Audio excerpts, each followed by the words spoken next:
কিংবদন্তি Lionel Messi আর সেই আগের মতো নেই। ৩৭ বছর বয়সে ফুটবল মহাতারকাকে এখন অনেক কিছু বিবেচনা করে খেলতে হয়।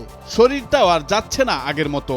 জাতীয় দলের হয়ে কোপা আমেরিকা টুর্নামেন্টে সবশেষ চিলির বিপক্ষে খুব একটা স্বস্তিতে খেলতে পারেননি এই কিংবদন্তি। পেরুর বিপক্ষে বিশ্রামে থাকলেও কোয়ার্টার ফাইনালে ইকুয়েডরের বিপক্ষে খেলবেন কিনা এখনও রয়েছে সংশয়। ইন্টার মায়ামির হয়ে এবারের মৌসুমে এমন ইনজুরির সঙ্গে লুকোচুরি খেলে কাটাতে হচ্ছে মেসিকে। সেই ইনজুরির থাবা তাকে কোপা আমেরিকাতেও হানা দিয়েছে। স্বভাবতই প্রশ্ন এসেছে, মেসি কোয়ার্টার ফাইনাল ইকুয়েডরের বিপক্ষে ৫ জুলাই খেলবেন কিনা। মেসিকে নিয়ে সব রকম ঝুঁকি এড়াতে চায় আর্জেন্টিনা দল। পেরুর বিপক্ষে বেঞ্চে বসে থাকলেও পরবর্তী সময়গুলোতে দলের সঙ্গে হালকা অনুশীলনে সময় পার করেছেন মেসি।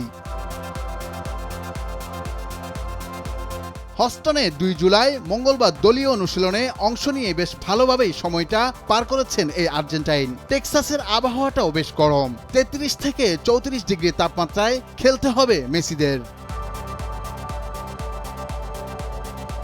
এর আগে সহকারী কোচ ওয়াল্টার স্যামুয়েল জানিয়েছিলেন, মেসিকে নিয়ে তারা প্রত্যেকদিন আলাদা আলাদা পর্যবেক্ষণ করবেন।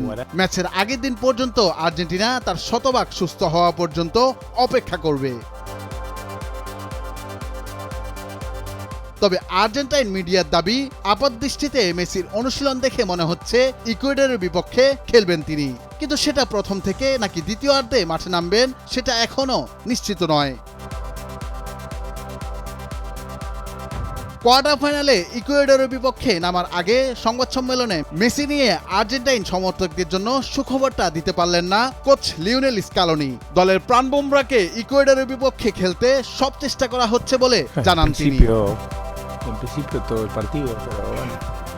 এ ব্যাপারে স্কালোনি বলেন, মেসির ব্যাপারে সিদ্ধান্ত নেওয়ার আগে আমরা অপেক্ষা করব। শেষ পর্যন্ত সে খেলতে না পারলে আমাদের বিকল্প ভাবতে হবে।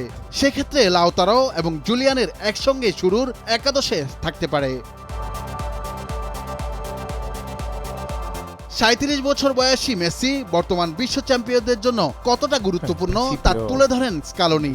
তিনি বলেন, লিও না খেললে পরিস্থিতি বদলে যায়। আমরা তাকে একাদশে রাখার চেষ্টা করব। শেষ মুহূর্ত পর্যন্ত অপেক্ষা করা হবে এবং তাকেও সময় দেয়া হবে। তার সঙ্গে কথা বলেই সকল সিদ্ধান্ত নেওয়া হবে। নুরুল আফসার, নিউজ ডেস্ক, ভোরের কাগজ।